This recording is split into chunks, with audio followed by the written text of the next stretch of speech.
And we are back with the GSMC Wrestling Laureate podcast brought to you by the GSMC Sports Network. I'm your host, Eric Rodriguez, every Monday through Friday, talking all your cool wrestling stuff, everything you need to know inside, outside, and behind the curtain in terms of professional wrestling, WWE, AEW, TNA, Ring of Honor, the NWA, the MLW. Also, we touch on stardom here and there. But yeah, let's dig on into our fifth and final segment. So, we can wrap this show up. We got my man Emran right now, the soccer podcast. If you're into soccer, come and check it out. If not, check out one of the other podcasts. All right, first, we're gonna have our Thursday night superstar spotlight. John Cena. So John Felix Anthony Cena, born April 23rd, 1977. He's a pro wrestler. He's a rapper. He's an actor. He was signed to WWE. He's been signed to WWE ever since 2001, something that John Cena is amazing at. Obviously, he has the Legends contract right out the get-go. The WWE got lucky with John Cena. 1,010%. No one could really match his enthusiasm, his charismatic spirit. Also, just he's like a genuine, like nice dude. Like it's crazy to be that much of a perfect person, and then you create this perfect world and stuff like that. And John Cena, he worked his arse off. He worked his arse off. He definitely deserves it. Definitely deserves every shred, every flower you're throwing him. Every single time you watch a movie and you clap for him, he deserves it. John Cena wasn't overrated at all in terms of professional wrestling. Although he was the biggest baby face and never really had that heel, kind of like what people think that Cody Rhodes is going to be. But it's John Cena. It's John Cena. So, you learn to love it. He's a 16 time world champion. He's one of the greatest wrestlers as regarded from like greats from Paul Heyman, Eric Bischoff, even his idol, Hulk Hogan. His idol was Hulk Hogan growing up. Um, he moved to California in 1998 to pursue a career in bodybuilding. He was part of the Ultimate Professional Wrestling, the UPW, in 1999. Made it to the OVW in 2001. He was the OVW, the Ohio Valley Wrestling, which is a WWE kind of developmental territory. He was the heavyweight champion. He also dabbled in the tag team championships again as well. He debuted on SmackDown 2002 against Kurt Angle, which was definitely one of the craziest moments. He said, what do you got? Kurt Angle was like, what do you got that all these other guys don't have? And he was like, ruthless aggression. Basically, kind of foretelling the era of wrestling that would come next with him ultimately on top. You kind of had JBL, you kind of had, an aging Rey Mysterio and an Undertaker, kind of faltering a little bit. You kind of had people like Batista, Randy Orton, Triple H was also someone that was aging. You needed just the new era of wrestling. Then you also had CM Punk, but CM Punk didn't really, we all knew how that kind of ended up and stuff like that with the pipe bomb. But John Cena was through it all. He did it all. He represented the company super well. He's still probably one of the best WWE superstars, if not the best WWE superstar of all time. I think he has an amazing winning percentage, although I think Bret Hart has the highest winning percentage in WWF/WWE history. Don't quote me on that. But it's kind of crazy. So, he was a villainous, trash talking rapper. After winning the championship, the WWE Championship in 2005, he transitioned into the clean cut hero you see in front of you with never give up, hustle, loyalty, and respect. The champ is here. You can't see me. He's a WWE champion 13 times, a world heavyweight champion 3 times, a United States champion 5 times, tag team champion, world and regular 4 times. He's a 2-time Royal Rumble winner. Also, he is a Money in the Bank winner as well. He main evented WrestleMania 5 times, man. 5 times.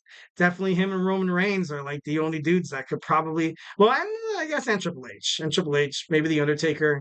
But I feel like The Undertaker's matches, once when he got the streak kind of going and he didn't really have a title belt, to kind of defend and stuff like that. But it was still cool because it was The Undertaker. He was defending, something bigger than a WWE championship. He was defending that undefeated streak at WrestleMania, which I feel like he should have kept, Freaking Brock Lesnar, man. Brock Lesnar didn't deserve it.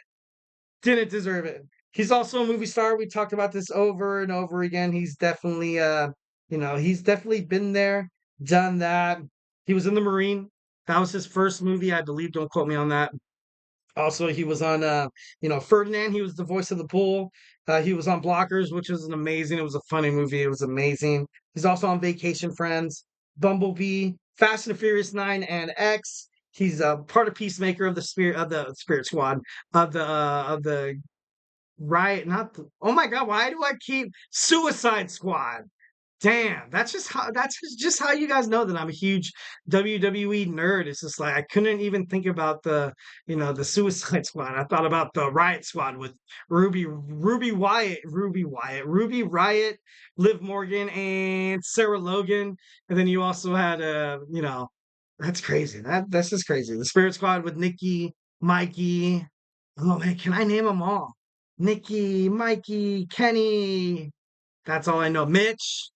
Ah, there's one more. Mikey, Mitch, Kenny, Nikki. Oh, there's one more Spirit Squad member that I can't remember. Hit it up in the chat. Let me know who I'm missing because this is gonna bother me all night. I'm gonna have to Google it as soon as I get done with this podcast. I think it was the main guy. No, there wasn't really a main guy. There was, oh God, I don't know. That's no, anyway. Focusing on John Cena. So, like I said, he basically has all the accolades in the world in terms of professional wrestling, in terms of just life in general. It's kind of crazy. He holds the record for the most wishes granted from the Make a Wish Foundation. Over 650 Make a Wish kids. That's admirable. It's very cool. Definitely something you have to throw flowers at John Cena. He's an amazing human being. Definitely knows how to stay down to earth. Won't let success get to his head. And it's crazy. It's crazy how great John Cena was. It's amazing how, even more of a better human being he actually is. He was teased and beaten up in high school. He asked his parents at the age of 12 if he can get a weight bench, and he started lifting weights at the age of 12. He graduated from, Springfield College. He was an NCAA All-American center for his football team. He has a degree in exercise physiology, also body movement, and something that John Cena did in terms of the WWE is that he just left some giant shoes to fill. Just left some giant shoes to fill, shoes that WWE really hoped that Roman Reigns was going to fill one day, which he eventually did. But people wanted to kind of have him fill it sooner, which is why you had that awesome promo when John Cena came back and said Roman Reigns was like, "Hey John, why are you even here? Nobody wants you here." And he was like, "Dude, simply because you can't do your job, Roman. You can't get a good promo." And lo and behold, it took Roman to turn heel to cut good promos and to be a legend, and which everybody according, to speculations, in the interviews, even CM Punk said, like, he said in an interview, don't quote me on this. I think he said in an interview, I'm not too sure, but CM Punk said the best thing for Roman Reigns is to just turn around and just flip off the crowd, flip them off, give them the bird, be like, dude, all you guys, because everybody would just boo him during every single match he was in, and it was getting to the point where even I was kind of like, oh, now it got to the point where I was like, oh, Roman Reigns is like this badass guy. He's going to be the future of WWE. To the point where you're like, man, I kind of feel sorry for this guy. Like and then you don't get that same respect. You don't get that same, kind of reaction from the crowd if you just kind of pity somebody in terms of like, all right, we're rooting for him because we pity him. You know what I mean? So eventually he made it as the heel, like I was talking about, being part of the bloodline, but definitely changed Roman Reigns' life for the better. And kind of moving forward, but despite then you had Cody Rhodes come back. Cody Rhodes, Roman Reigns, kind of a little aging, kind of getting up there. It's gonna be interesting within the next, I would say, 5 to 10 years, who they really decide to kind of develop. Obviously, Seth Rollins is getting kind of older as well. You have young guys coming in from WWE NXT, which is, kind of a godsend in my opinion, to be honest. And then of course you still have the OVW in the, WWE, the developmental like kind of territory and stuff like that. And John Cena is literally the most amazing person in this whole entire room. He's a rapper. He can act. He was a great wrestler. He took time off to learn Mandarin Chinese so he can help the WWE establish more international relationships. He was he also taught himself to play the piano. This guy's like amazing. This guy's incredible. Amazing. I can just say that over and over again and be like, well, that was my take on John Cena. Just saying amazing 5,300 times, you know. But, John Cena, when you think about wrestling, you think about John Cena. When I still see John Cena, and when he still loses matches at his age, I'm like, dude, I thought John Cena was gonna win. I think it's because my brain has been kind of hardwired because I used to watch professional wrestling basically during the age of John Cena.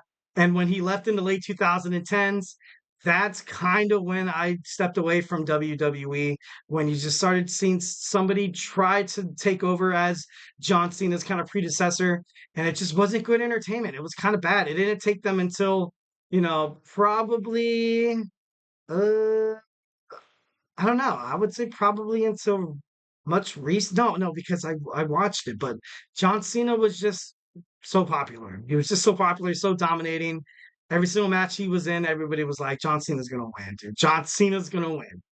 John Cena, the man, the myth, the legend.